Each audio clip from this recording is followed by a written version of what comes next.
اللہم صلی وسلم۔ آواز وغیرہ سب برابر آ رہا نا بیٹا؟ سب ٹھیک ہے؟ ہاں بالکل، شروع کرتے ہیں۔ اللہم صلی وسلم علی النبی الامی وآلہ۔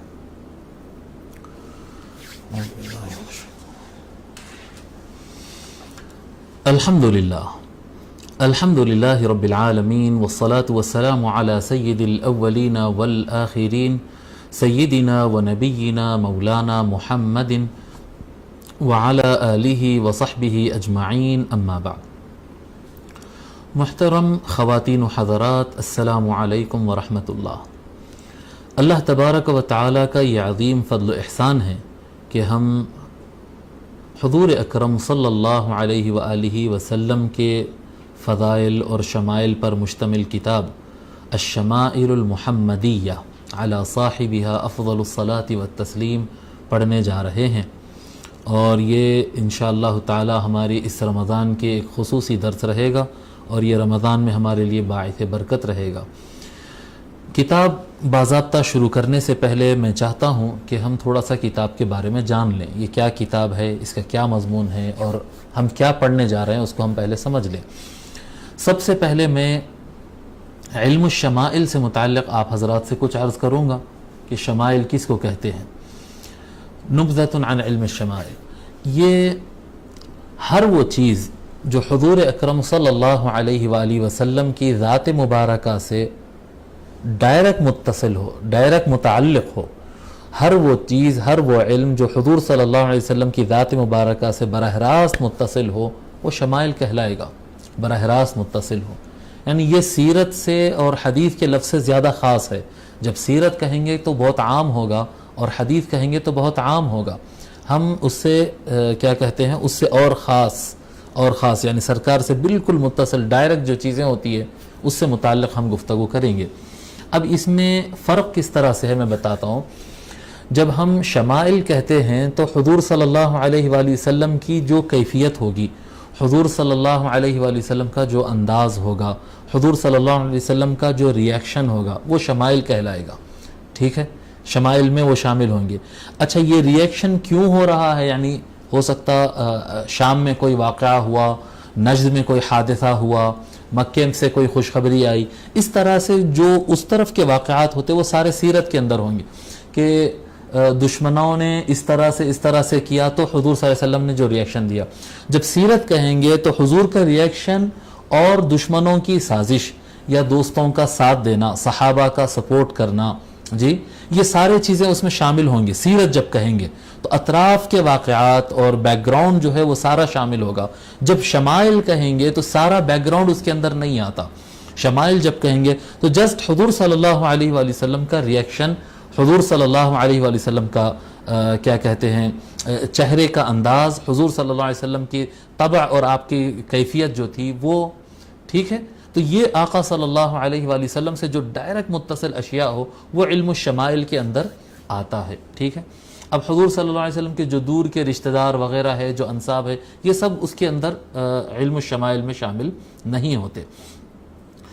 اب میں آپ کو بتاؤں حدیث شریف کا مضمون کیا ہے۔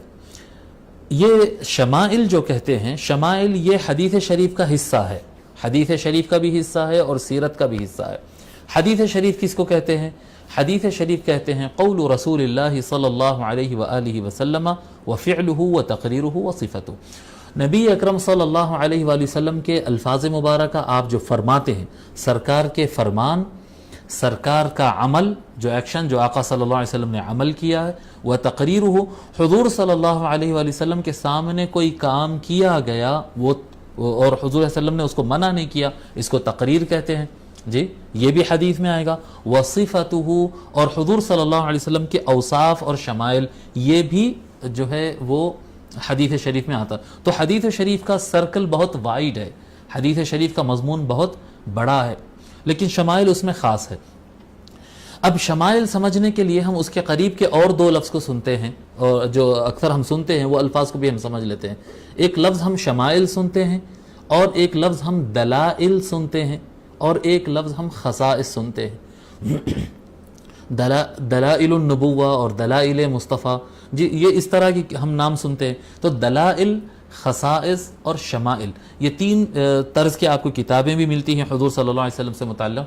تو یہ تینوں کا الگ الگ معنی ہے اور تین الگ الگ سبجیکٹ ہے، اس کو ہم سمجھ لیتے ہیں. بعض لوگ اس کو مکس کر دیتے ہیں، یعنی خصائص اور شمائل کو ایک ہی مضمون سمجھ لیتے ہیں، ہم اس کو الگ کر کے بتاتے ہیں. دلائل کہتے ہیں جس میں حضور اکرم صلی اللہ علیہ وآلہ وسلم کے وہ معجزات کا بیان ہو جو حضور کے نبی ہونے پر دلالت کرتے ہوں. یعنی حضور صلی اللہ علیہ وسلم کے نبی ہونے کو ثابت کرنے والی جو ایویڈنس ہے، جو دلیل ہے، جو ثبوت ہے، جو حضور صلی اللہ علیہ وسلم کی معجزات سے واضح ہوتی ہیں، جیسا کہ سورج کا پلٹنا یا چاند کا دو ٹکڑے ہونا یا درخت کا چلنا، یہ جس طرح کی باتیں، یعنی اس طرح کے واقعات ہوتے ہیں، معجزات ہوتے ہیں جس سے حضور صلی اللہ علیہ وسلم کا نبی ہونا ثابت ہوتا ہے، دلائل النبوہ. جی یا حضور صلی اللہ علیہ وسلم کا ذکر پچھلی کتابوں میں ہوتا ہے. جی یا حضور صلی اللہ علیہ وسلم چلتے ہیں تو ساتھ میں ابر کا ان کے اوپر چلنا ہوتا ہے، ان کے بچپن میں ابر ان کو سایہ کرتا تھا. جی اس طرح کی جو باتیں ہوتی ہیں یہ دلائل النبوہ ہے. ٹھیک ہے، دلائل النبوہ، جس طرح سے دلائل النبوہ امام فریابی کی ہے، دلائل النبوہ امام بیہقی کی ہے، تو یہ دلائل النبوہ ہے. دوسری چیز یہ ہو گیا دلائل. دوسری بات ہے اس میں خصائص. خصائص اسپیشلٹی، خصوصیت، جس سے ان کا امتیاز ہوتا ہے. ٹھیک ہے، یعنی حضور اکرم صلی اللہ علیہ وسلم کی یہ وہ خصوصیت ہے جو دیگر انبیاء میں نہیں ہے. جیسا ختم نبوت، نبی اکرم صلی اللہ علیہ وسلم آخر الانبیاء ہے، خاتم النبیین ہے، حضور کے بعد کوئی نبی آنے والے نہیں ہیں. تو یہ حضور صلی اللہ علیہ وآلہ وسلم کی خصوصیت ہو گئی، جو کہ دوسروں کے پاس نبوت تو ہے لیکن یہ خصوصیت ان کے پاس نہیں ہے. اسی طرح قیامت کے دن حضور صلی اللہ علیہ وسلم کا لواء الحمد، یعنی اللہ کی حمد کا جھنڈا اٹھانا، حضور سرکار کے ہاتھ میں قیامت کے دن جھنڈا ہونا، اور شفاعت کا آغاز کرانا. شفاعت تو انبیاء بھی کریں گے، دیگر انبیاء بھی شفاعت کریں گے، لیکن شفاعت کی شروعات حضور صلی اللہ علیہ وسلم کریں گے، اور سرکار سے پہلے حضور شفاعت کا آغاز کوئی اور نہیں کر پائے گا. تو یہ جس طرح کی بات ہے یہ خصائص ہوں گے، یہ خصائص ہوں گے. اور خصائص میں کافی اچھی کتابیں ہیں، جیسا نہایت الصول فی خصائص الرسول ابن دحیہ الکلبی رحمۃ اللہ علیہ کے لکھی ہوئی کتاب ہے. اسی طرح سے الخصائص النبویہ الکبریٰ امام جلال الدین سیوطی رحمۃ اللہ علیہ کی ہے. اسی طرح سے شیخ الاسلام ڈاکٹر محمد طاہر القادری صاحب کی بھی ایک کتاب ہے خصائص مصطفیٰ صلی اللہ علیہ وآلہ وسلم. تو یہ اس طرح کی یعنی خصائص کبریٰ جو شیخ الاسلام کی کتاب ہے، میں سمجھتا ہوں اردو پڑھنے والوں کے لیے یہ نہایت بہترین کتاب ہے. اس کا مطالعہ کیا جا سکتا ہے حضور صلی اللہ علیہ وسلم کے خصوصیات کو سمجھنے کے لیے. جو عربی پڑھتے ہیں وہ امام جلال الدین سیوطی وغیرہ کی کتابیں پڑھ سکتے ہیں، لیکن جو اردو دنیا کے لوگ ہیں ان کے لیے شیخ الاسلام کی کتاب بہت اچھی ہے. تو خصائص کا عنوان ہو گیا. تو یہ دلائل ایک ہو گیا جو حضور صلی اللہ علیہ وسلم کی نبوت کو سمجھاتے ہیں اور ثابت کرتے ہیں، وہ ثبوتوں کو جمع کرتے ہیں. اور خصائص جو حضور صلی اللہ علیہ وسلم کی خصوصیات جو ان کو دیگر انبیاء اور دیگر انسانوں سے ممتاز کرتی ہیں. تیسری چیز آتی ہے شمائل. دلائل، خصائص، شمائل. جب شمائل ہم کہتے ہیں تو شمائل میں حضور اکرم صلی اللہ علیہ وآلہ وسلم کے اخلاق، حضور صلی اللہ علیہ وسلم کے آداب، حضور صلی اللہ علیہ وسلم کے صفات، حضور صلی اللہ علیہ وسلم کا انداز، تو اس طرح کے ہوتے ہیں. ہم اس کو مزید تشریح کریں گے شمائل کس کو کہتے ہیں. بہرحال جو ڈائریکٹ حضور صلی اللہ علیہ وسلم سے متعلق اور ان کی ذات سے متعلق باتیں ہوں وہ شمائل کے اندر آئیں گی. اور اس ضمن میں بھی بڑے مشہور کتابیں ہیں. صفت النبی ہے ابو البختری کی، جو سب سے پہلے لکھی گئی کتاب ابو البختری کی صفت النبی صلی اللہ علیہ وسلم کے نام سے. اسی طرح سے جو کتاب ہم پڑھنے جا رہے ہیں جو شمائل کی دنیا کی سب سے مشہور اور سب سے اونچی کتاب مانی جاتی ہے، الشمائل المحمدیہ امام ترمذی رحمۃ اللہ علیہ کی. اسی طرح سے اردو ورلڈ کے لیے اور اردو طلبہ کے لیے، یعنی شیخ الاسلام علامہ طاہر القادری صاحب، یعنی اردو جب میں کہوں گا تو ان افراد کے لیے کہہ رہا ہوں جو عربی نہیں پڑھتے، ورنہ یہ کتاب اب جو ذکر کرنے جا رہا ہوں شمائل مصطفیٰ صلی اللہ علیہ وآلہ وسلم، شیخ الاسلام ڈاکٹر محمد طاہر القادری صاحب کی بھی کتاب ہے شمائل مصطفیٰ صلی اللہ علیہ وسلم. ایسی کتاب نہیں ہے کہ یہ صرف عوام کے کام ہے، یہ عوام اور علماء کے لیے یکساں مفید ہے شمائل مصطفیٰ صلی اللہ علیہ وسلم، اور نہایت جامع کتاب ہے. کیونکہ جب شیخ الاسلام کتاب لکھتے ہیں تو اس میں ہم نے یہ بات ملاحظہ کی ہے کہ جیسے کہ شمائل ترمذی ہے تو شمائل ترمذی کا سارا مضمون اس میں شامل کرتے ہوئے ابو البختری کی کتاب کو بھی وہ شامل کرتے ہیں، اس کو بھی، یعنی بعد میں لکھے جانے والی کتاب مجمع ہوتی ہے. اور شیخ الاسلام کا علمی توسع تو آپ لوگ جانتے ہیں. تو اس لحاظ سے یہ کتاب شمائل مصطفیٰ صلی اللہ علیہ وسلم شیخ الاسلام کی نہایت ممتاز کتاب ہے. تو اس طرح سے یہ شمائل کی کتاب ہے۔ اب علم الشمائل اس طرح سے جب ہم کہیں گے تو علم الشمائل کیا ہوا؟ علم الشمائل حدیث شریف کے علم کا بھی پارٹ ہے یہ، اور سیرت کا بھی پارٹ ہے یہ۔ یعنی سیرت میں اگر شمائل کا جو مضمون ہوگا وہ آپ کو as a part, as a chapter سیرت کے سبجیکٹ کے اندر بھی ملے گا اور حدیث شریف کے سبجیکٹ پہ بھی ملے گا۔ شمائل، اب یہ لفظ کو غور کرتے ہیں، لفظ شمائل کا مطلب کیا ہے؟ یہ شمائل، شمائل شمال، شمیلہ یا شمعلہ، یہ اس کا سنگولر ہے۔ شمعلہ سنگولر ہے، شمائل اس کی جمع ہے، سمجھ رہے؟ شمعلہ سنگل ہے اور شمائل اس کی جمع ہے، اس کا پلورل ہے، ٹھیک ہے۔ اس کا مطلب کیا ہوتا ہے؟ طبیعت، انسان کا نیچر، اس کی خصلت، اس کی اخلاق، اس کی صفات، اس کا انداز، اس کی پسند ناپسند، سمجھ میں آ رہی بات؟ یہ شمائل میں شامل ہوتا ہے کہ کوئی آدمی کا نیچر کیا ہے، نیچرلی بائی نیچر وہ کیسا ایکشن کرتا ہے، وہ کیسا رہنا چاہتا ہے، وہ کس چیز کو پسند کرتا ہے، یہ سارے اس کے شمائل میں آتے ہیں۔ جب ہم الشمائل المحمدیہ کہتے ہیں، نبی اکرم صلی اللہ علیہ وسلم، محمد صلی اللہ علیہ وآلہ وسلم کے شمائل، جی الشمائل المحمدیہ جب کہتے ہیں تو اس سے مراد ہوتا ہے نبی اکرم صلی اللہ علیہ وآلہ وسلم کی تخلیقی اور اخلاقی صفات۔ حضور صلی اللہ علیہ وسلم کے اخلاق کیسے تھے اور حضور صلی اللہ علیہ وسلم کی تخلیق کیسی تھی، سمجھ میں آ رہی بات؟ حضور صلی اللہ علیہ وسلم کا فزیکل ڈسکرپشن آپ اس میں کہہ سکتے ہیں، یعنی آپ کی بنوٹ جسم کی کیسی تھی اس طرح سے، اور آپ کا مزاج کیسا تھا۔ یعنی آقا صلی اللہ علیہ وآلہ وسلم کے آپ کہیں کہ یعنی جو ہم مزاج جب کہتے ہیں، طبع جب کہتے ہیں، وہ باطن کا، انسان کے باطن کا آئینہ ہوتا ہے۔ یعنی آدمی کا غصے میں آنا، آدمی کا خوش ہونا، آدمی کا ریاکشن دینا، آدمی کا مسکرانا، آدمی کا ناراض ہونا، یہ جو انطباعات وغیرہ یہ جو ہوتے ہیں، یہ اصل میں ایک باطن انسان کے اندر، اس کے دل و دماغ میں جو چل رہا ہوتا اس کی عکاسی کرتا ہے۔ یہ چہرہ دل کا آئینہ ہوتا ہے جو کہتے ہیں نا۔ تو حضور، یعنی آپ یہ تصور کر لیں گے شمائل جو ہم پڑھنے جا رہے ہیں، ایک تو حضور صلی اللہ علیہ وسلم کے ظاہر کو ہم پڑھ رہے ہیں کہ آقا صلی اللہ علیہ وسلم کا ظاہر مبارک، ویسے اس کا احاطہ تو ممکن نہیں ہے کہ وہ جمال ہے، وہ کمال ہے کہ اس کا بیان ممکن نہیں ہے، اس کا بیان ممکن نہیں ہے، لیکن جتنا ہم پڑھ سکتے ہیں، جتنا ہم سمجھنے کی کوشش کر سکتے ہیں، جہاں تک صحابہ کرام نے سمجھا ہے اور سمجھانے کی کوشش کیا ہے، حقیقت محمدی تو اللہ جانے، اللہ جانے، تو جتنا سمجھا جا سکتا ہے، سمجھایا جا سکتا ہے، اس کو ہم کوشش کرتے ہیں کہ حضور صلی اللہ علیہ وسلم کے ظاہر کی اسٹڈی کریں، اور حضور صلی اللہ علیہ وآلہ وسلم کے باطن کے عکس کو، باطن کو تو میں نہیں کہہ سکتا کیونکہ باطن ہم کوئی کسی کا دیکھ نہیں سکتے، لیکن باطن کا عکس جو ریفلیکٹ ہوتا تھا آپ کے اخلاق میں، آپ کے تیور میں، آپ کے انداز میں، وہ اس کو ہم اسٹڈی کرتے ہیں، اور اس کو کہتے ہیں شمائل المحمدیہ۔ اس سبجیکٹ کو یہ جو اسٹڈی یہ جو مضمون ہے، یہ جو علم ہے، اس علم کو یہ ٹائٹل دیا جاتا ہے الشمائل المحمدیہ۔ الشمائل المحمدیہ میں کافی کتابیں لکھی گئی ہیں، اس میں کافی یعنی چند مشہور کتابوں کی میں نام آپ کو بتا دیتا ہوں، اگر کوئی مطالعہ کرنا چاہے، اسٹڈی کرنا چاہے تو ان کے لیے۔ ایک تو نام میں بتایا صفت النبی صلی اللہ علیہ وآلہ وسلم، ابو البختری وہب بن وہب الاسدی کی، جو اس فن میں لکھی جانے والی پہلی کتاب ہے، اس فن میں شمائل المحمدیہ میں لکھی جانے والی پہلی کتاب ہے۔ ابو البختری سن 200 ہجری میں آپ کی وفات ہے، 200 ہجری کو آپ کی وفات ہے، اس میں انہوں نے یہ کتاب لکھا تو پہلی مرتبہ، یعنی ان سے پہلے لکھی گئی تھی، حدیث شریف کے طور پر لکھی گیا تھا، مختلف احادیث لکھتی، اس کے بیچ میں شمائل آ جاتے تھے، اور سیرت لکھی جاتی اور اس میں بیچ میں شمائل آ جاتے تھے۔ لیکن خاص اس فن کے اوپر جو کتاب لکھی گئی وہ پہلی کتاب صفت النبی ابو البختری کی ہے، جو سن 200 ہجری میں لکھی گئی، اور اسی طرح سے صفت النبی صلی اللہ علیہ وآلہ وسلم ابو الحسن علی بن محمد المدائنی کی، علی بن محمد المدائنی، 224 ہجری کو آپ کی وفات ہے، انہوں نے کتاب لکھا۔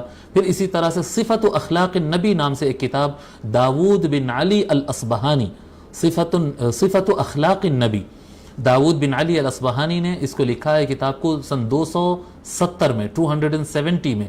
پھر اس کے بعد کتاب آتی ہے الشمائل النبویہ یا الشمائل المحمدیہ، امام ترمذی رحمۃ اللہ علیہ کی، جو کہ 279 آپ کی وفات ہے، امام ترمذی رحمۃ اللہ علیہ کی وفات 279 ہے، تو اس کے بعد نمبر آتا ہے۔ پھر اور بھی کتابیں بعد میں مزید لکھی گئی، اخلاق النبی و آدابہ عبداللہ بن محمد بن حیان الاصبہانی کی، شرف المصطفیٰ ابو سعید عبد الملک النساپوری کی، اس طرح سے کافی کتابیں اور مزید لکھی گئی ہے۔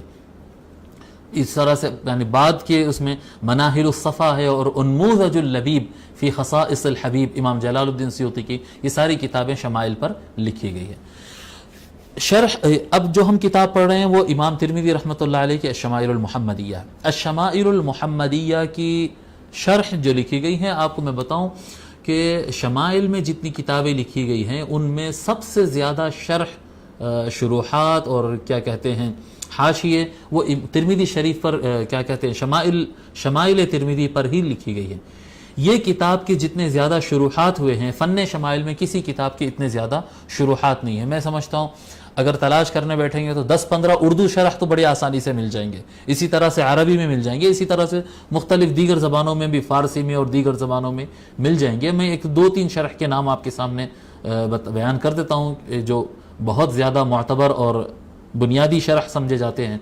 شرح الشمائل المحمدیہ نسیم الدین میرک شاہ کی، نسیم الدین میرک شاہ الہروی الحنفی، نسیم الدین میرک، شرح الشمائل المحمدیہ نسیم الدین میرک شاہ الہروی الحنفی، متوفی 930 کو آپ کا وصال ہے نسیم الدین میرک شاہ الہروی رحمۃ اللہ علیہ۔ یہ یعنی سب سے زیادہ بنیادی شرح مانی جاتی ہے، یہ زبان عربی میں ہے، سب سے زیادہ اہم اور بنیادی شرح مانی جاتی ہے۔ اسی طرح سے اشرف الوسائل الی فہم الشمائل، ایک شرح اس کی ہے اشرف الوسائل الی فہم الشمائل، ابن حجر ہیتمی رحمۃ اللہ علیہ، ابن حجر ہیتمی مکی شافعی رحمۃ اللہ علیہ کی یہ کتاب ہے اشرف الوسائل۔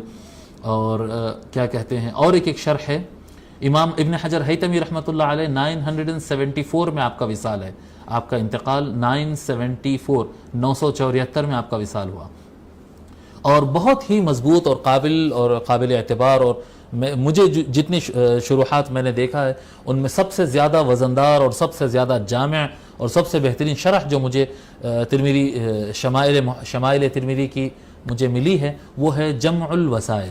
میری نظر میں یہ سب سے زیادہ بہترین شرح ہے یہ جمع الوسائل فی شرح الشمائل، امام ملا علی قاری رحمۃ اللہ علیہ کی، ملا علی قاری الحنفی جو فقہ حنفی کے بہت بڑے امام ہیں اور بڑے شارح حدیث ہے۔ جمع الوسائل آپ کی شرح ہے، آپ کا وصال 1014 میں ہوا، 1014 ہجری میں، یعنی آج سے تقریباً 400 سال پہلے آپ کا انتقال ہوا امام ملا علی قاری رحمۃ اللہ علیہ۔ ان کی جو کتاب ہے جمع الوسائل، یعنی طلب علم اگر یہ بات سن رہے ہیں، یعنی مبتدی علماء اور طلب علم اگر یہ میری خطاب سن رہے ہیں اور اگر وہ کسی شرح کی طرف جانا چاہتے ہیں تو جمع الوسائل سب سے بہترین شرح ہے امام ترمذی رحمۃ اللہ علیہ کی لکھی ہوئی کتاب الشمائل المحمدیہ پر۔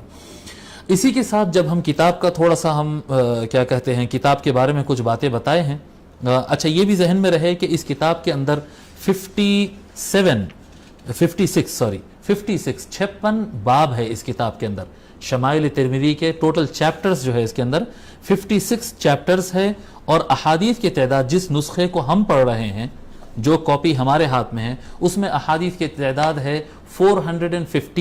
415 احادیث شریفہ ہے، جس کو انشاءاللہ تعالی ہم ایک مہینہ یا اس سے پہلے انشاءاللہ تعالی مکمل پڑھ لیں گے۔ ٹھیک ہے، 415 احادیث ہے اور 56 اس کے ابواب ہے، اس کے آتھر ہے امام ترمذی رحمۃ اللہ علیہ۔ امام ترمذی رحمۃ اللہ علیہ کا آپ لوگ نام جانتے ہی ہے، ویسے میں پھر بھی لکھا دیتا ہوں۔ امام ترمذی کا نام ہے ابو عیسیٰ محمد بن عیسیٰ، ابو عیسیٰ محمد بن عیسیٰ بن ثورہ السلمی الترمذی۔ پھر بولتا ہوں، ابو عیسیٰ محمد بن عیسیٰ بن ثورہ السلمی الترمذی۔ شہرت آپ کی امام ترمذی کے نام سے ہے یا امام ابو عیسیٰ الترمذی، ابو عیسیٰ الترمذی بھی کہا جاتا ہے، امام ترمذی بھی کہتے ہیں۔ ابو عیسیٰ الترمذی اس لیے کہتے ہیں، اور ایک مشہور راوی حدیث ہے ان کا نام حکیم ترمذی ہے. تو جب دو ترمذی میں گڑبڑ ہوتی ہے کہ کون امام ترمذی نے بیان کیا کون سے ترمذی ہیں، تو ایک حکیم ترمذی ہوتے ہیں، ایک ابو عیسیٰ ترمذی ہوتے ہیں. ویسے عام طور پر جب امام ترمذی کہا جاتا تو اس سے مراد ابو عیسیٰ ترمذی ہی ہوتے ہیں. آپ کی پیدائش جو ہے وہ ترمذ نام کا ایک مقام ہے یا ترمذ نام کا ایک مقام ہے، دونوں طرح سے پڑھا گیا، ترمذ بھی پڑھا گیا، ترمذ کی شہرت ہے. ترمذ ایک علاقہ ہے، ایک قصبہ، ایک گاؤں ہے خراسان صوبے کے اندر. خراسان ایران کا ایک صوبہ ہے، ایک علاقہ ہے، اسٹیٹ کہتے ہیں نا ہمارے یہاں ہندوستان میں، جیسے آندھرا پردیش ہوتا ہے، کرناٹکا اور مہاراشٹر ہوتا ہے، اسٹیٹ صوبہ کہتے ہیں. تو صوبہ خراسان ایران کا ایک صوبہ ہے خراسان، اس میں ایک علاقہ ہے جس کا نام ہے ترمذ. وہاں کی آپ کی پیدائش ہے، اس لیے آپ کو ترمذی کہا جاتا. اور آپ کی پیدائش سن 209 یا 210 کو ہوئی ہے. اس میں یعنی مختلف روایتیں ملی تو میں نے سوچا کہ دونوں آپ کو بیان کر دوں. 209 یا 210 ٹھیک ہے آپ کی پیدائش ہے. آپ بہت سفر کیے. امام ترمذی رحمۃ اللہ علیہ طلب علم حدیث میں آپ بخارا کا سفر کیے، مرو کا سفر کیے، رئی کا سفر کیے ہیں، عراق کا سفر کیے ہیں، اور حرمین یعنی مکہ اور مدینہ دونوں کا آپ نے سفر کیا ہے طلب علم کے لیے. آپ کے مشہور اساتذہ ہیں اسحاق بن راہویہ. اسحاق بن راہویہ یہ بہت بڑے امام ہیں. اسحاق بن راہویہ اور امام بخاری اور قتیبہ بن سعید اور محمد بن بشار یہ آپ کے اساتذہ ہیں جن سے آپ علم الحدیث حاصل کیے. اور بھی بہت ساری بڑی لسٹ ہے، میں ایک 4-5 نام جو سب سے زیادہ مشہور ہیں ان کے ایک 4-5 نام آپ کو دے دیا. اسی طرح سے آپ کے اسٹوڈنٹس میں بہت ایک دنیا آپ سے علم حاصل کی ہے، لیکن چند مشہور نام: ہیثم بن کلیب الشاشی. ہیثم بن کلیب الشاشی ان کی کتاب ہے مسند الشاشی، مسند الکبیر بھی کہا جاتا اس کو، یعنی بڑی کتاب ہے. تو اس کے مؤلف ہے ہیثم بن کلیب الشاشی ہے. داود بن نصر ہے. حسین بن یوسف الفربری ہے. حسین بن یوسف الفربری وغیرہ یہ ان کے شاگرد ہے. امام ترمذی رحمۃ اللہ علیہ کی وفات 13 رجب کو ہوئی. امام ترمذی رحمۃ اللہ علیہ 13 رجب کو ہم یاد رکھتے ہیں، 13 رجب ہم نہیں بھول سکتے ہیں، اور کیونکہ 13 رجب کو ہم یاد کرتے ہیں مولا علی علیہ السلام کی ولادت کے اعتبار سے. مولا علی کی جس تاریخ کو ولادت تھی 13 رجب، بس وہی 13 رجب کو آپ کا وصال ہوا. امام ترمذی رحمۃ اللہ علیہ کا وصال ہوا، اور اس دن لیلۃ الاثنین تھی. اثنین کے پیر کے دن پیر سے پہلے کی رات، شب پیر یا شب دوشنبہ کہیں آپ، شب دوشنبہ تھی، 13 رجب تھی، اور 279 ہجری آپ کی عمر تقریباً 70 سال آپ کی عمر تھی، اور اس میں آپ کا وصال ہوا. 70 سال کی عمر میں آپ کا وصال ہوا 13 رجب 279 ہجری کو. اور ترمذ جو مقام جہاں پر آپ پیدائش ہوئے تھے، آپ کے گاؤں اور آپ کے قصبے میں ہی آپ کی تدفین ہوئی. آج بھی آپ کا مزار مبارک وہاں پر موجود ہے. ٹھیک ہے. آپ کے مصنفات علمی کام جو امام ترمذی رحمۃ اللہ علیہ کیے ہیں، وہ ایک تو سنن ترمذی ہے، جامع ترمذی، جس کے بارے میں ہم اس کا مکمل نام لکھائے تھے منہاج السوی کے درس میں، الجامع المختصر من السنن عن رسول اللہ صلی اللہ علیہ وآلہ وسلم ومعرفۃ الصحیح والمعلول وما علیہ العمل. جی تو یہ ایک نام ہے. سنن ترمذی آپ لکھ لیجئے، آسان ہے. امام ترمذی رحمۃ اللہ علیہ کی سنن ترمذی کہیں یا جامع ترمذی کہیں، دونوں نام ٹھیک ہوں گے. اسی طرح سے آپ کی اور ایک کتاب ہے العلل الکبیر، اور ایک کتاب ہے العلل الصغیر. العلل الکبیر، العلل الصغیر. اسی طرح سے آپ کی ایک کتاب ہے الزہد، زہد و تقوی کے اوپر آپ کی کتاب ہے. اور ایک کتاب اسماء الرجال میں آپ کی الاسماء والکنہ. الاسماء والکنہ، ایک ہوتا اصل نام، ایک ہوتی کنیت، تو اس کی پہچان پر ایک کتاب ہے. اسی طرح سے اسماء الصحابہ، صرف صحابہ کرام رضی اللہ عنہم کے ناموں کے اوپر آپ کی کتاب ہے امام ترمذی رحمۃ اللہ علیہ کی، اسماء الصحابہ نام سے. اور 7ویں کتاب آپ کی، یہ 6 کتابیں میں ذکر کیا اوپر، اور یہ 7ویں کتاب الشمائل المحمدیہ جو ہمارے ہاتھوں میں ہے اس وقت. الشمائل المحمدیہ. الشمائل المحمدیہ میں آپ کو اس کے بارے میں بتاؤں. اب یہ تو امام ترمذی رحمۃ اللہ علیہ کے بارے میں ہم بیان کر چکے ہیں. اب کتاب کے بارے میں تھوڑا سا. کتاب کیا ہے؟ الشمائل المحمدیہ. اس کا اصل نام الشمائل المحمدیہ نام ہے. اس کو صرف شمائل کے نام سے بھی یاد کیا جاتا، شمائل النبی نام سے بھی یاد کیا جاتا ہے. یعنی آپ جب یہ کتاب کا ٹائٹل دیکھیں گے تو بعض کتابوں پہ اس طرح سے الشمائل المحمدیہ لکھا ہوگا، کہیں پر مارکیٹ میں آپ کو یہ کتاب ملے گی الشمائل النبویہ کے نام سے. یا اکثر عام طور پر جب اردو نسخے اس کے ہم حاصل کرتے ہیں اس کے اوپر لکھا ہوا رہتا ہے شمائل ترمذی.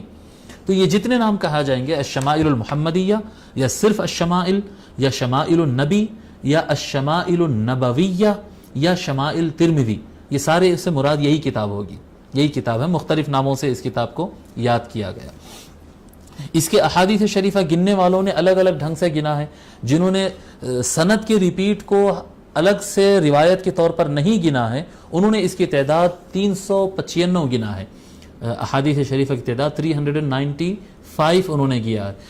جنہوں نے حدیث کی سند کو، یعنی ایک حدیث بیان ہو گئی ایک سند سے، دوبارہ صرف چین آف حدیث بیان کی جا رہی ہے اور کہا جا رہا ہے کہ یہ چین آف حدیث سے اوپر کی طرح دوبارہ روایت ملتی ہے لیکن راوی لوگ الگ ہیں، تو وہ چین آف حدیث کو الگ سے حدیث جنہوں نے کاؤنٹ کیا تو انہوں نے اس کو 415 اس کو کاؤنٹ کیا ہے، اس کے حدیث شریف اس طرح سے۔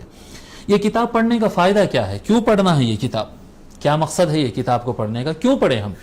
تو میں آپ کو بتاؤں کہ کتاب پڑھنے کا ایک تو طلب علم حاصل کرنا ثواب ہے، اور جب حضور صلی اللہ علیہ وسلم سے متعلق علم حاصل کر رہے ہیں تو یقینی بات ہے کہ یہ بہت بڑا ثواب ہے۔ تو اس کتاب کا فائدہ یہ ہے کہ اس میں ثواب ملے گا، ٹھیک ہے، یہ کتاب پڑھنے سے بہت زیادہ ثواب ملے گا۔ اور دوسرا فائدہ اس میں یہ ہے کہ حضور صلی اللہ علیہ وآلہ وسلم کی صفت، اور حضور صلی اللہ علیہ وآلہ وسلم جو کہ ایک انسانیت کے لیے ایک رول ماڈل ہے، ان کی صفت اور ان کا اسوہ اور ان کا طریقہ جاننے کو ملے گا۔ نبی اکرم صلی اللہ علیہ وآلہ وسلم آئیڈیل ہے، پوری انسانیت کے لیے آئیڈیل ہے، تو وہ جو آئیڈیل ہے وہ کس طرح سے تھے یہ جاننے کا آپ کو موقع ملے گا، ٹھیک ہے، یہ علم حاصل ہوگا۔ نمبر 3، حضور صلی اللہ علیہ وآلہ وسلم کے لیے آپ کے دل میں محبت بڑھے گی، آقا سے عشق بڑھے گا، محبت بڑھے گی آقا صلی اللہ علیہ وسلم کی، جب ان کا انداز، تیور، لباس وغیرہ، آدمی اس چیز سے محبت کرتا ہے، آدمی اس چیز سے زیادہ محبت کرتا ہے جس کو وہ زیادہ دیکھتا ہے یا اس کو زیادہ سنتا ہے یا اس کے بارے میں زیادہ جانتا ہے۔ سمجھ میں آ رہی بات؟ جو چیز کے درمیان انسان نہیں رہتا نا، جو بالکل شہر میں رہتے ہیں، آپ ان کو ریگستان میں یا جنگل میں لے جا کر چھوڑ دیں، وہ وحشت سے پریشان ہو جائیں گے، حالانکہ کوئی کچھ کرنے والا ہے نہیں وہاں پر، لیکن پریشان ہو جائیں گے، وحشت ہوگی۔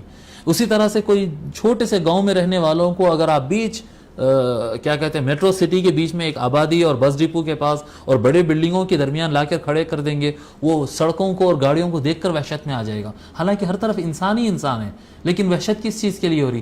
جس چیز کو وہ ہمیشہ دیکھتا نہیں تھا اس کو دیکھا۔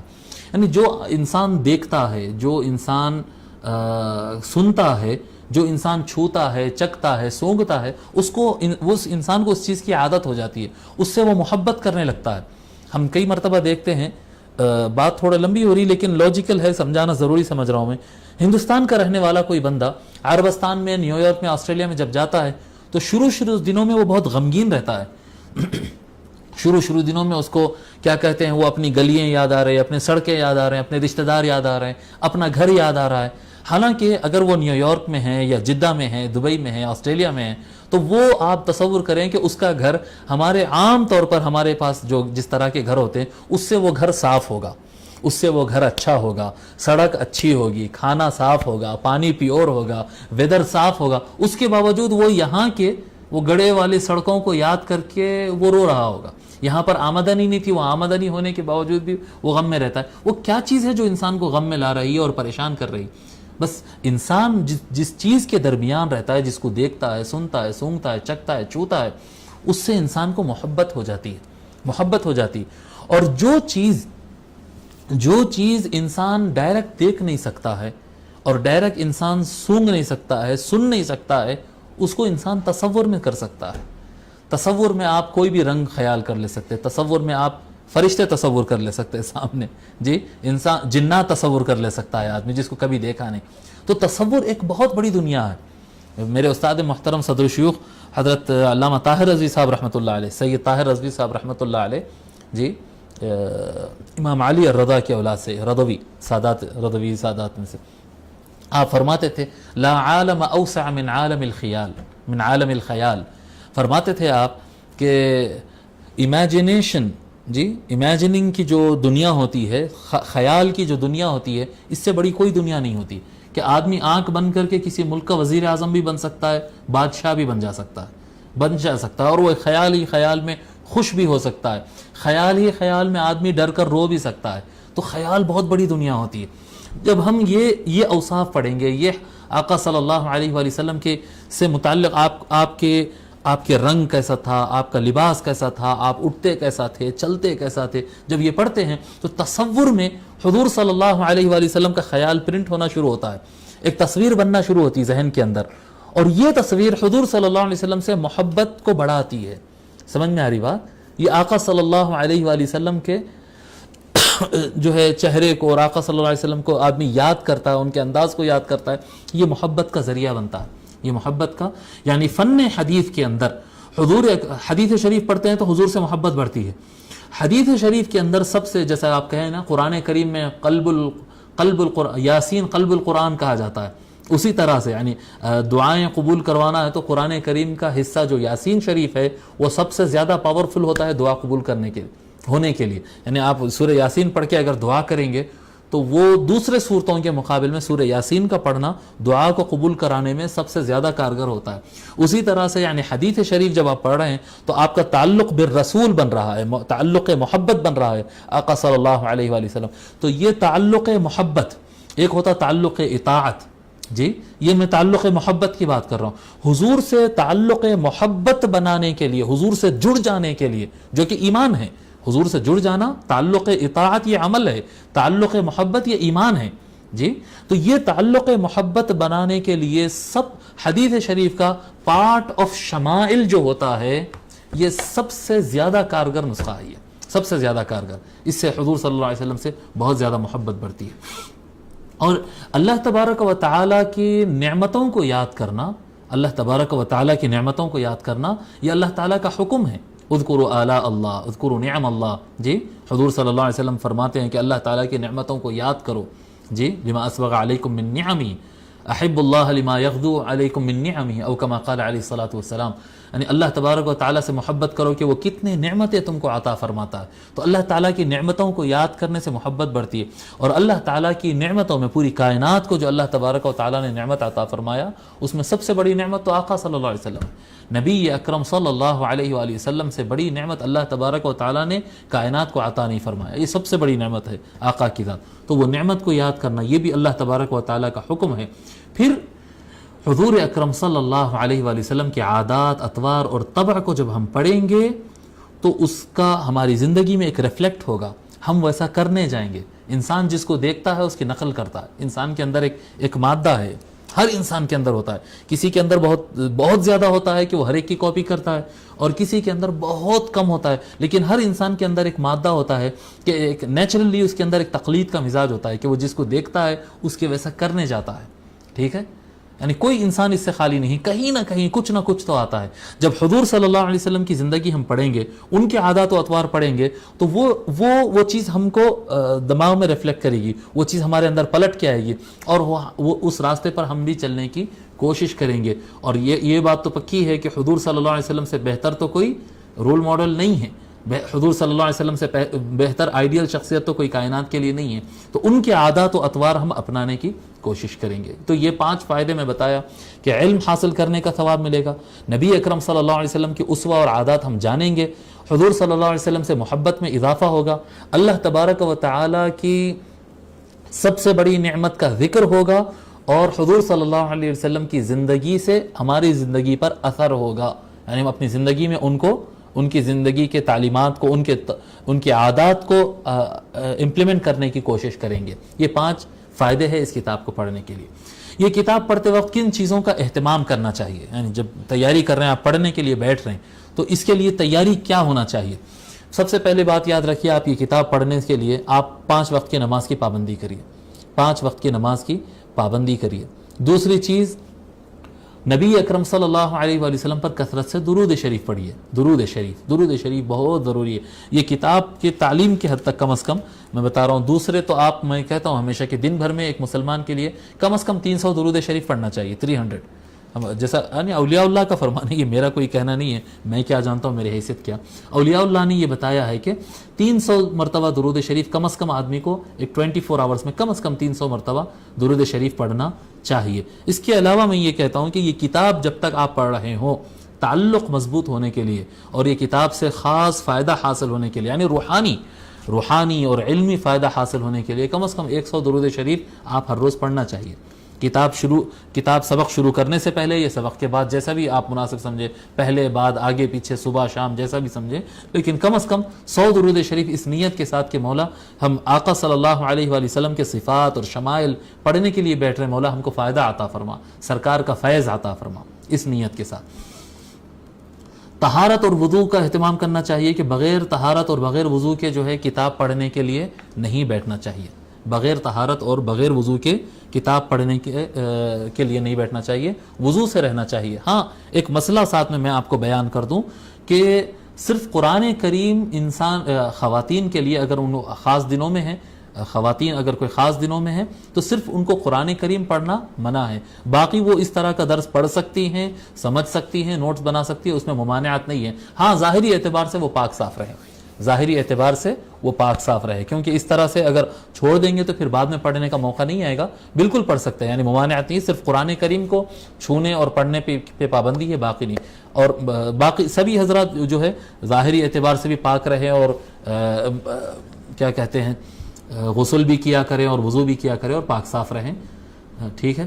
اس میں نیت نبی اکرم صلی اللہ علیہ وآلہ وسلم کی قربت حاصل کرنا اور ان کی اتباع کرنا، یہ نیت ہونا چاہیے کتاب پڑھتے وقت یہ نیت رہنا چاہیے۔ کیوں پڑھ رہے ہیں بھئی؟ یہ علم، یہ اس لیے ہم پڑھ رہے ہیں تاکہ ہم جو ہے حضور سے محبت نہیں کرنے والوں کو ہم جواب دے دیں اور کیا کہتے ہیں ہم فلاں عقیدے والوں کو وہ بول دیں فلاں عقیدے والوں، نہیں، یہ مناظرہ، میرا جھگڑا، بحث کے لیے نہیں ہے۔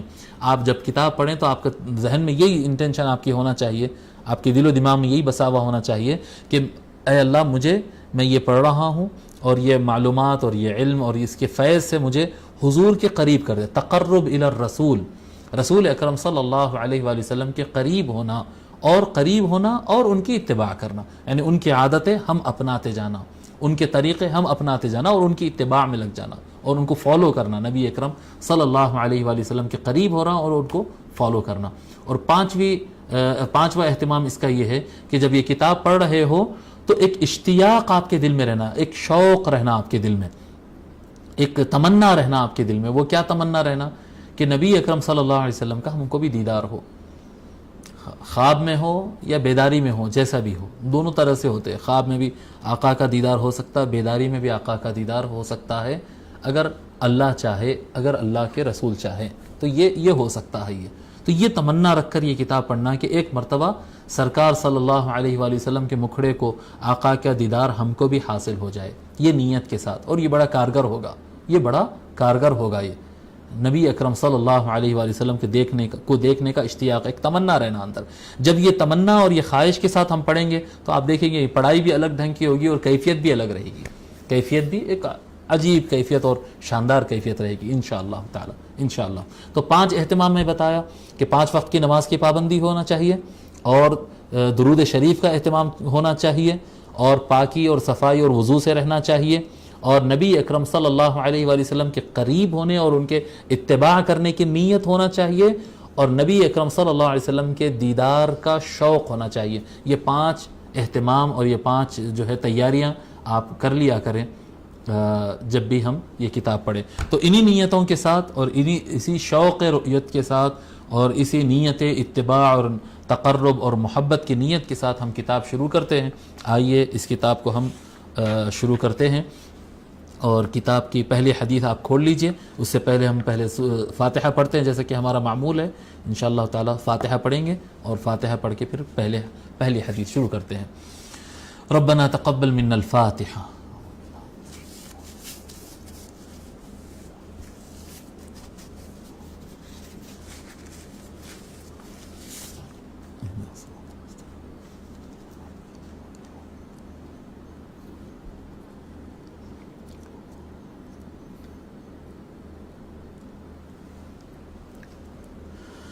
أوصل اللهم ثواب ما تلوناه إلى سيد الأولين والآخرين سيدنا محمد رسول الله صلى الله عليه وآله وسلم وإلى أرواح جميع أهل بيته الكرام خاصة سيدنا المولى علي والسيدة فاطمة والإمام حسن والإمام حسين عليهم السلام أجمعين وإلى المؤلف أبو عيسى الترمذي رحمه الله تعالى وصلى الله تعالى وسلم على خير خلقه سيدنا محمد وعلى آله وصحبه أجمعين والحمد للہ رب العالمین۔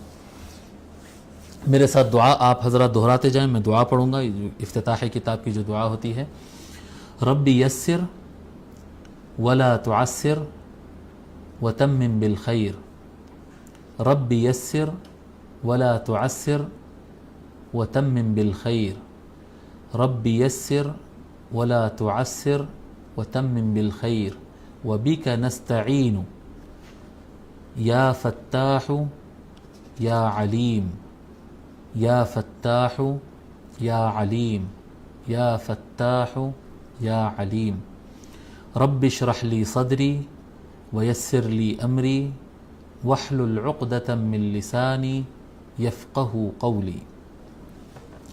بسم اللہ الرحمن الرحیم، الحمد للہ وسلام علی عبادہ الذین اصطفى۔ قال الشیخ الحافظ ابو عیسیٰ محمد بن عیسیٰ بن ثورہ الترمذی رحمہ اللہ تعالی، باب ما جاء فی خلق رسول اللہ صلی اللہ علیہ وآلہ وسلم۔ سب سے حضرت شیخ ابو عیسیٰ محمد بن عیسیٰ بن ثورہ الترمذی رحمہ اللہ فرماتے ہیں، باب ما جاء فی خلق رسول اللہ صلی اللہ علیہ وسلم، رسول اکرم صلی اللہ علیہ وآلہ وسلم کی تخلیق کے بارے میں جو بیان آیا ہے اس کا ذکر، حضور صلی اللہ علیہ وسلم کی تخلیق کا بیان، ٹھیک ہے، اس کے بارے میں ہم پڑھتے ہیں۔ آپ سب سے پہلے یہ بات آپ یاد رکھ لیں کہ نبی اکرم صلی اللہ علیہ وآلہ وسلم یعنی ظاہری اعتبار سے اللہ تبارک و تعالی نے جب کوئی نبی بنایا، جب کسی نبی کو پیدا فرمایا تو اس کو تخلیقی عیبوں سے پاک رکھا۔ کوئی بھی نبی بدنی اعتبار سے، جسمانی اعتبار سے اپاہج یا کمزور نہیں رہے۔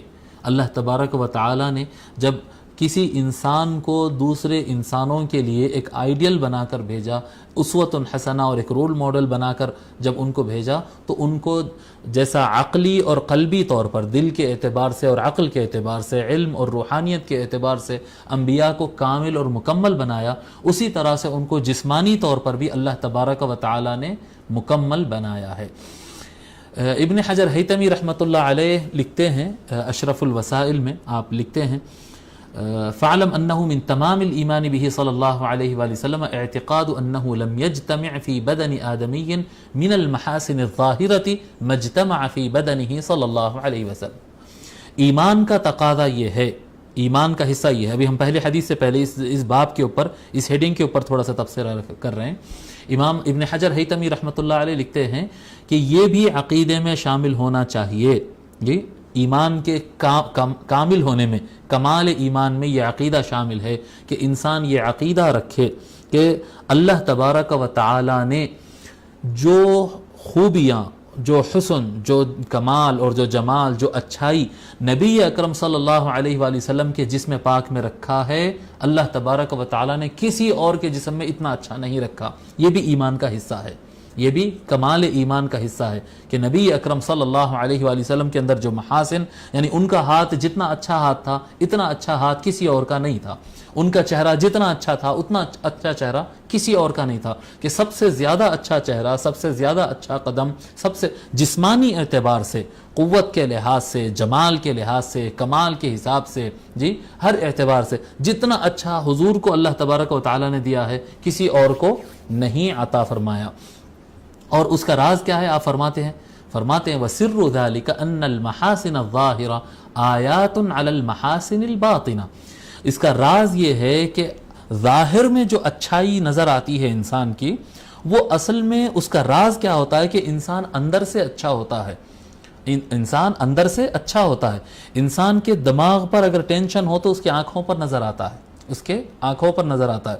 انسان کے دل میں اگر غم ہو تو انسان کے جسم پر نظر آتا ہے، اس کے حرکات، سکنات، الفاظ بولتے ہیں کہ اندر غم ہے، ٹھیک ہے۔ اندر اگر انسان کے پیٹ میں، اس کے جگر میں، اس کے کڈنیز میں اگر کوئی بیماری ہے تو اس کا ایفیکٹس جسم کے اوپر پڑتے ہیں، جی ہاتھ وزن نہیں اٹھا سک رہا ہے، اس کی وجہ کیا ہے؟ صرف اوپر سے نہیں بلکہ اندر سے مسلز اس کے کمزور ہے، یا اندر اس کے اندر بلڈ کی کمی ہے، یا کوئی بیماری ہے، اس کے اندر بخار ہے جس کی وجہ سے وہ نہیں اٹھا پا رہا ہے۔ تو بتانا یہ چاہتا ہوں کہ ظاہر میں جو نقص آتا ہے انسان کے اندر، اگر کسی انسان کے اندر ظاہر میں کوئی کمی آتی ہے تو اس کا ریزن اصل میں باطن میں کوئی کمی ہوتی ہے، فزیکل کمی ہوتی ہے یا علمی ایجوکیشنل کمی ہوتی ہے یا اس کے اندر اسپریچول کمی ہوتی ہے، لیکن اندرونی کوئی کمی کی وجہ سے ہی باہر میں کوئی کمی آتی ہے۔ تو آقا صلی اللہ علیہ وآلہ وسلم باطنی اعتبار سے مکمل اور کامل اور اکمل ترین تھے، جی مکمل، تو اسی وجہ سے آپ کا ظاہر بھی بالکل مکمل تھا، جی المحاسن الباطن۔ اور حضور صلی اللہ، یعنی انسان کا جب من اچھا رہتا ہے، اس کا نیچر اچھا رہتا ہے، اس کی فطرت اچھی رہتی ہے، تو انسان کے اخلاق بھی اچھے ہوتے ہیں، جی کہ اگر کسی کے اندر گندگی ہو تو وہ باہر بہت زیادہ غصہ کرے گا یا لوگوں کو حقیر جانے گا یا لوگ کا مذاق اڑائے گا، جی یہ جو باہر انسان گڑبڑ کرتا ہے اصل میں اندر کوئی خرابی ہوتی ہے، اندر خرابی ہوتی ہے، اس کے دل کے اندر خرابی ہوتی ہے۔ تو باہر سے مکمل اچھا ہونا انسان اس بات کی دلیل ہوتی ہے کہ وہ اصل میں اندر سے بہت اچھا ہے۔ تو نبی اکرم صلی اللہ علیہ وآلہ وسلم کے دل سے زیادہ کامل کسی کا دل نہیں ہو سکتا۔ رسول اکرم صلی اللہ علیہ وآلہ وسلم کی روحانیت سے بہتر کسی کی روحانیت بڑھ کر، ان سے بہتر کسی کی روحانیت نہیں ہو سکتی ہے۔ تو کسی کی روحانیت ان سے بڑھ کر نہیں ہو سکتی، کسی کا قلب ان سے بڑھ کر نہیں ہو سکتا، کسی کا علم ان سے بڑھ کر نہیں ہو سکتا ہے۔ تو یہ ان کی اخلاق کے اوپر نظر آتا ہے کہ سب سے اچھے اخلاق آپ کے ہیں۔ اسی طرح سے جسمانی طور پر جسم کے باطن میں اللہ تبارک و تعالی نے ہر عضو ان کو ہر چیز باکمال عطا فرمایا۔ آپ کا دل ہے، جگر ہے، گردے ہے، جی پیٹ ہے آپ کا، اور رگیں ہیں آپ کے، اور مسلس ہے آپ کے۔ جب اندر سے مکمل اور اکمل ترین آقا صلی اللہ علیہ وسلم کو جسم پاک عطا فرمایا، تو اسی طرح سے ان کے ظاہر جسم بھی مکمل ہے۔ تو اس طرح سے یعنی اس بات پر ایمان رکھنا کمال ایمان میں شمار ہوتا ہے، آدمی کو یہ ایمان رکھنا چاہیے۔ امام قرطبی رحمۃ اللہ علیہ فرماتے ہیں، نقل عن بعضهم انه لم يظهر تمام حسنه صلی اللہ علیہ وسلم والا لم يظهر تمام حسنه صلی اللہ علیہ وآلہ وسلم والا لما اطاقت اعین الصحابہ النظر الیہ۔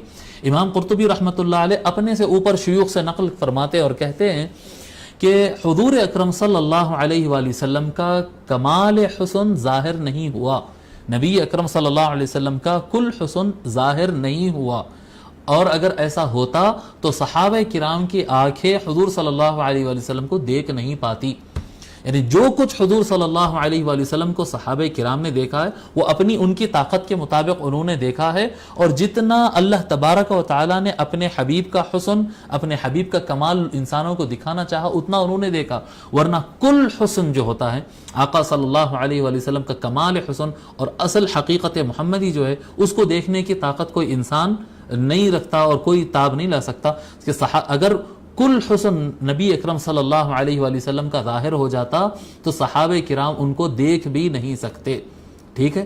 وَأَمَّا الْكُفَّارِ، اب رہا کافر، تو فرماتے ہیں فَكَانُوا كَمَا قَالَ اللَّهُ تَعَالَى وَتَرَاهُمْ يَنظُرُونَ إِلَيْكَ وَهُمْ لَا يُبْصِرُونَ۔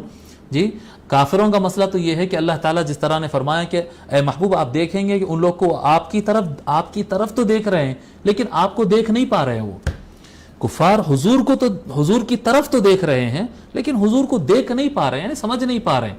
یعنی جو جمال آقا صلی اللہ علیہ وآلہ وسلم کے چہرے پر اور آپ کے زلف پر حضرت سیدنا ابوبکر رضی اللہ تعالی عنہ کو نظر آ رہا ہے، وہ جمال، وہ کمال جو ہے وہ ابو لہب کو نظر نہیں آ رہا ہے۔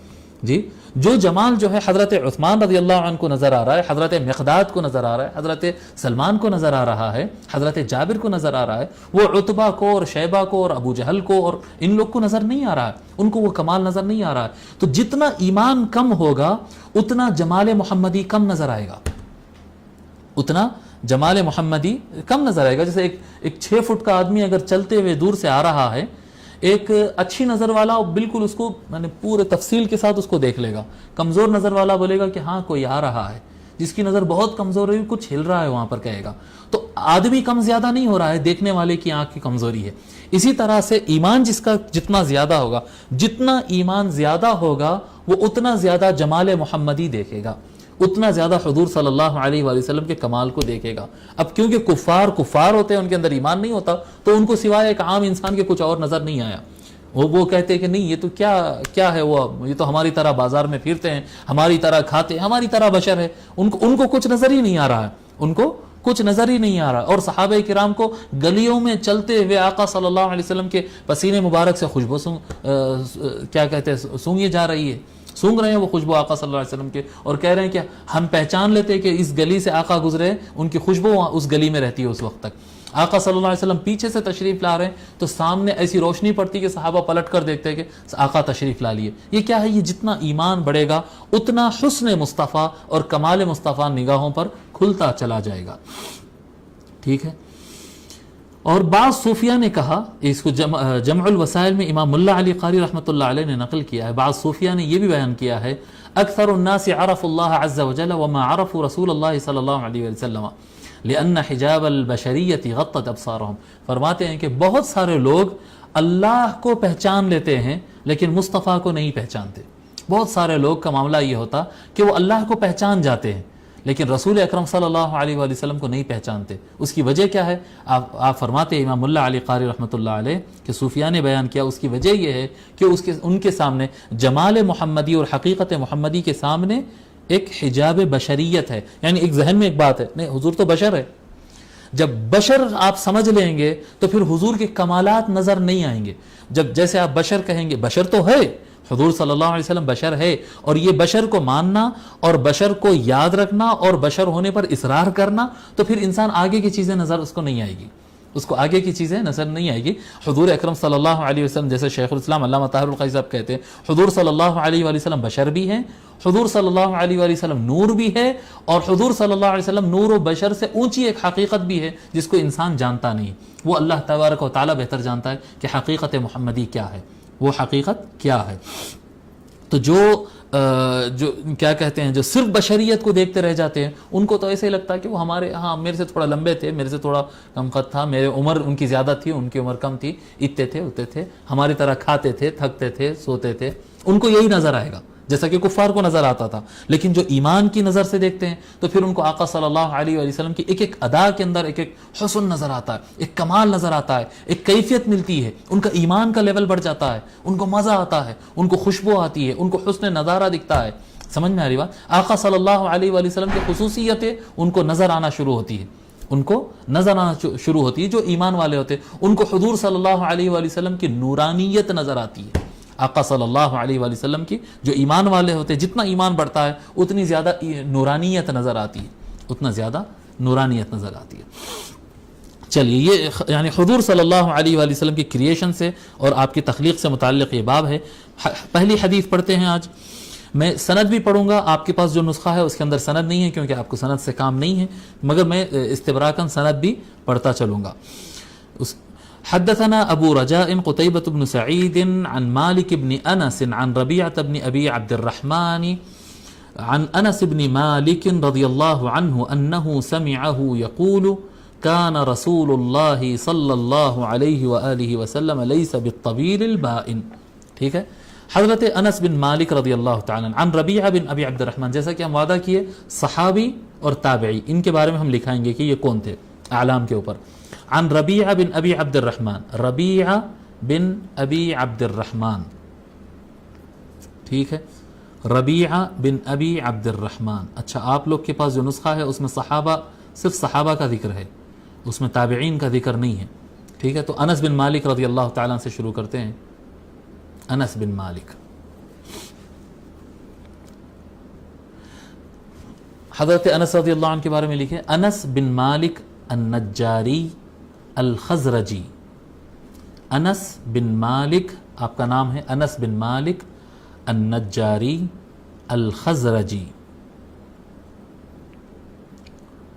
آپ بچپن میں اسلام قبول کیے تھے اور 10 سال کی عمر سے آپ حضور اکرم صلی اللہ علیہ وآلہ وسلم کی خدمت میں رہے اور لمبی عمر پائے۔ 90 ہجری میں آپ کا وصال ہوا، 90 ہجری میں آپ کا وصال ہوا۔ کافی بڑی عمر پانے والے، سب سے آخر تک جینے والے صحابہ کرام میں سب سے آخر تک جینے والے صحابہ میں سے ہیں حضرت انس بن مالک رضی اللہ تعالیٰ عنہ۔ آپ فرماتے ہیں انہ سمعہ یقول، حضرت ربیعہ کہتے ہیں کہ انس بن مالک رضی اللہ تعالیٰ عنہ کو فرماتے ہوئے سنا، کان رسول اللہ صلی اللہ علیہ وآلہ وسلم لیس بالطویل البائن، نبی اکرم صلی اللہ علیہ وآلہ وسلم ایک دم لمبے نہیں تھے، یعنی ایسی لمبائی جو دکھ کر آ جائے، ایسی لمبائی آقا صلی اللہ علیہ وآلہ وسلم کی نہیں تھی. ولا بالقصیر، اور آقا صلی اللہ علیہ وسلم پستہ بھی نہیں تھے، یعنی اتنے لمبے نہیں تھے کہ سب میں ایک دم لمبے نظر آ جائے، ایسے لمبے بھی نہیں تھے اور پستہ بھی نہیں تھے. ولا بالابیض الامحق، اور حضور صلی اللہ علیہ وآلہ وسلم ایک دم کیا کہتے ہیں، ایک دم سفید نہیں تھے. جی ایک دم سفید نہیں تھے آپ. بالابیض الامحق، الابیض سفید گورے، اور الامحق کہتے ہیں ایک دم بھگ گورا جو ہے. جی کیونکہ جب رنگ بہت ہی زیادہ گورا ہو جاتا ہے نا تو پھر اس کے اندر کیا کہتے ہیں، پھر چہرہ نمکین نظر نہیں آتا ہے، پھر وہ اس کے اندر وہ خوبصورتی اور جمال باقی نہیں رہتا. تو آقا صلی اللہ علیہ وسلم گورے تھے لیکن بہت ہی زیادہ گورے نہیں تھے. ولا بالآدمی، اور آقا صلی اللہ علیہ وسلم سانولے بالکل نہیں تھے. جی بالکل سانولے نہیں تھے. ایک ہوتا رنگ کالا ہونا، ایک ہوتا ہے سانولا ہونا، ایک ہوتا ہلکا سانولا ہونا. حضور صلی اللہ علیہ وسلم ہلکے سانولے بھی نہیں تھے، گورے تھے، جس کو گورا کا رنگ کہتے ہیں نا، بالکل گورا رنگ وہ آقا صلی اللہ علیہ وسلم کا رنگ تھا. ولا بالجعد القطط، اور حضور صلی اللہ علیہ وسلم کے بال لائٹ گھنگرالے تھے لیکن بہت زیادہ گول نہیں تھے. یعنی بال جب لمبے ہو تو آخر میں تھوڑا سا ایسے گول ہوتے تھے، تھوڑا سا گھنگرو والے ہوتے تھے. جب لمبے ہو جائے تو ایسا لچک آتی تھی اس کے اندر. ایک دم گھنگرو والے بال نہیں تھے. ولا بالسبط، اور ایک دم سپاٹ سیدھے بھی نہیں تھے، یعنی بالکل بال ایک دم ایسا اسکیل سے جیسا آپ ڈھیلے چھوڑ دیں تو ایک دم سیدھے ہو جاتے، ایک دم سیدھے بھی نہیں تھے اور ایک دم گھنگرالے بھی نہیں تھے. سیدھے آتے تھے، اس میں لچک ہوتی تھی، سیدھے بال میں ایسے لچک آتی تھی. اور یعنی لائننگ کی دنیا کے ایک بہت بڑے خطاط سے ہماری ملاقات ہوئی تھی جب ہم جامعہ نظامیہ میں پڑھ رہے تھے. جامعہ نظامیہ میں خطاط جو کیلیگرافر ہوتے ہیں نا، بہت بڑے خطاط تھے، کویت سے آئے تھے، اور وہاں کے سیاست اخبار میں بھی سیاست ٹی وی وغیرہ چلتا ہے نا، سیاست اخبار، اس کے دفتر میں بھی ان کے نمائش لگی تھی، اور جامعہ نظامیہ میں بھی ان کے پینٹنگز کی نمائش ہوئی تھی. بڑے نالج رکھنے والے آدمی تھے. تو انہوں نے بتایا تھا کہ لائن جو ہوتی ہے نا، لائن وہ صرف دو طرح کی ہوتی ہے. ایک لائن وہ جو اسٹریٹ ہو، ایک لائن وہ جو اس میں کرو، جی جس میں یعنی انحناء ہو.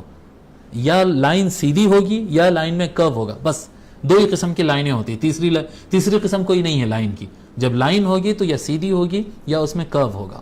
اور جو سیدھی ہوتی ہے اس میں قوت ہوتی ہے، اسٹرانگنس ہوتا ہے، اور جس میں کرو آتا ہے اس میں جمال ہوتا ہے، اس میں خوبصورتی ہوتی ہے.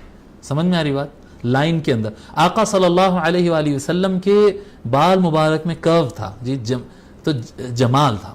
یعنی ایک دم گھنگرالو بھی نہیں تھے لیکن تھوڑا سا پلٹتے تھے، تھوڑا پلٹتے تھے. بعثہ اللہ تعالی علی رأس 40 سنہ، اللہ تبارک و تعالی نے نبی اکرم صلی اللہ علیہ وآلہ وسلم کو 40 سال کی تکمیل پر، یعنی آپ کی عمر شریف جب 40 سال مکمل ہوئی تو اللہ تبارک و تعالی نے آپ کو مبعوث فرمایا ہے. ٹھیک ہے، اب یہ حدیث شریف طویل ہے اور یہ حدیث شریف کو انشاءاللہ تعالی ہم شرح کریں گے. اگرچہ کہ آج کا دن ہمارا صرف مقدمے کا تھا، لیکن استبراکاً میں نے سوچا کہ حدیث شریف آغاز ہو جائے اور انشاءاللہ تعالی اس کو شرح ہم بعد میں کریں گے. جی آج کیونکہ 1 گھنٹہ ہم نے وعدہ کیا کہ 1 گھنٹے سے زیادہ ہم سبق نہیں رکھیں گے، تو ہم سبق کو ایک کام کرتے ہیں، اس کو بس پڑھ لیتے ہیں، شرح بعد میں کرتے ہیں. بعثہ اللہ تعالی علی رأس 40 سنہ، اللہ تبارک و تعالی نے نبی اکرم صلی اللہ علیہ وآلہ وسلم کو 40 سال تکمیل کرنے پر مبعوث فرمایا. فاقام بمکہ 10 سنین، تو نبی اکرم صلی اللہ علیہ وسلم بعثت کے بعد مکے میں 10 سال رہے. فوراً کوئسچن آئے گا 13 سال تو رہے، 13 سال کے بعد ہجرت کیے، انشاءاللہ تعالی اس کی شرح ہم کل کریں گے. تو مکے میں آپ 10 سال رہے، مدینے میں آپ 10 سال رہے، جی وبالمدینۃ 10 سنین وتوفاہ اللہ تعالی علی رأس 60 سنہ، اور اللہ تبارک و تعالی نے آپ کو 60 سال کی عمر میں، 60 سال مکمل ہونے کے بعد اللہ تبارک و تعالی نے آپ کا وصال فرما دیا، اللہ تبارک و تعالی نے اپنے پاس بلا لیا. اب یہ 60 سال کیسا، حضور کی عمر تو 63 سال ہے، 63 ہے. انشاءاللہ تعالی اس کی شرح میں کل کروں گا. پھر آگے فرماتے ہیں وَلَيْسَ فِي رَأْسِهِ وَلِحْيَتِهِ 20 شَعْرَةً بَيْضَاء، اللہ تبارک و تعالیٰ نے 60 سال مکمل ہونے کے بعد آپ کو اس دنیا سے وصال فرما لیا، آپ کو منتقل فرما دیا. اور اس وقت جس وقت آپ کا انتقال ہوا، وصال ہوا، اس وقت حضور اکرم صلی اللہ علیہ وآلہ وسلم کے سر مبارک میں اور داڑھی مبارک میں 20 سے زیادہ سفید بال نہیں تھے. 20 سے زیادہ سفید بال، وائٹ ہیئر جو ہوتے ہیں، یعنی داڑھی مبارک کے اور سر مبارک کے ملا کر 20 بال بھی نہیں ہوتے، 20 بال ہوتے یا اس سے کم ہوتے. اس طرح سے آپ کے چہرے مبارک اور داڑھی مبارک وغیرہ بلیک ہی رہی وصال تک. انشاءاللہ تعالی یہ حدیث میں بہت سارے شروحات ہیں اور انشاءاللہ تعالی اس کو مکمل کل ہم پڑھیں گے. اور ہمارا آج کا جو ارادہ تھا مقدمہ اور اس کتاب کا بیک گراؤنڈ اور اس علم سے متعلق بیان کرنا وہ ہم بیان کر دیے. انشاءاللہ تعالی کل سے ہم احادیث شریفہ پڑھیں گے اور کوشش کریں گے کہ روزانہ 15 سے 20 احادیث ہم پڑھیں انشاءاللہ تعالی. وصلی اللہ تعالی وسلم علی خیر خلقہ سیدنا محمد وعلی آلہ وصحبہ اجمعین والحمد للہ رب العالمین. السلام علیکم.